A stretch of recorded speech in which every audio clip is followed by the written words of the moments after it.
Hello,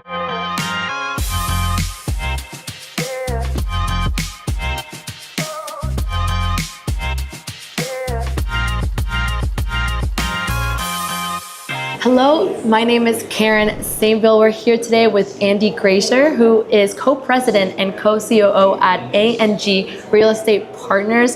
Good morning. And we're here at the Distressed Investing Summit hosted by the M&A Advisor. Thank you for joining us. How are you doing this morning?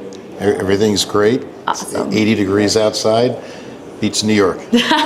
Beautiful. We have a couple of questions for you. First one, can you tell us a little about what you've been focusing on lately at A&G Real Estate Partners? You know, it's interesting. Last year, we had a lot of Chapter 11s. We went from Big Lots to Party City to Joann's to Rite Aid, and it was like sort of one right after the other. This year, excluding Saks, it seems like we have more of a focus on just working with companies out of court, or just healthier companies just trying to clean up their portfolio. But it doesn't stop with just retail. It really is starting to now go into healthcare. We've started to pick up some healthcare projects, and we've also picked up some more education, some more restaurants.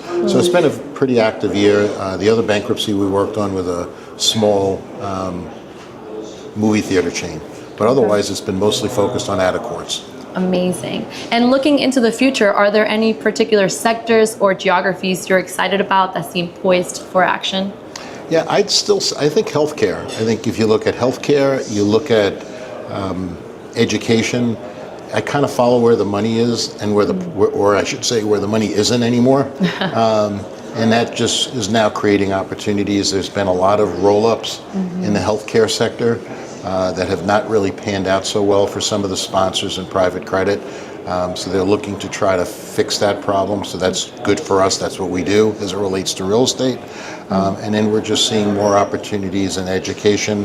These colleges are becoming more and more challenged. And then you just look at the macro issues that are out there that we see every day on the cover of the Wall Street Journal. That's creating opportunities for us, especially where the consumer is right now, and you think about restaurants and you think about supermarkets, and even think about the fat loss drugs that are out there and how that's impacting different sectors as well. So when you see that little bit, that disruption, that's good for us, and it keeps us busy. Okay.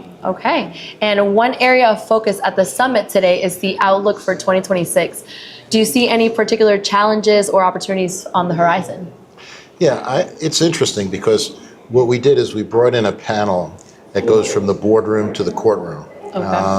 So we're going to get a really interesting perspective from Matt Kahn as it relates to him being an independent director on a number of boards.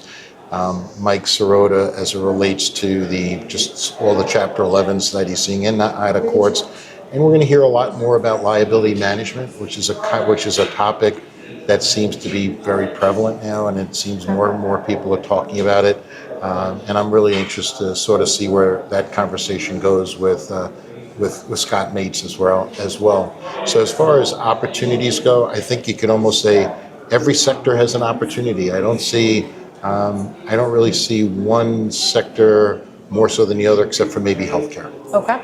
All right. Well, thank you for your time. That is it. All the questions we have for you this morning. Okay. Enjoy the rest of your day. Thank you for tuning into M&A TV. If this episode enhanced your strategic outlook, please like, subscribe, and share it with your network. For more critical insights and high-level interviews, follow us on all our socials and visit our hub at www.maadvisor.com. I'm Roger Argonaldo, and we'll see you next time right here on M&A TV, the definitive voice of dealmakers.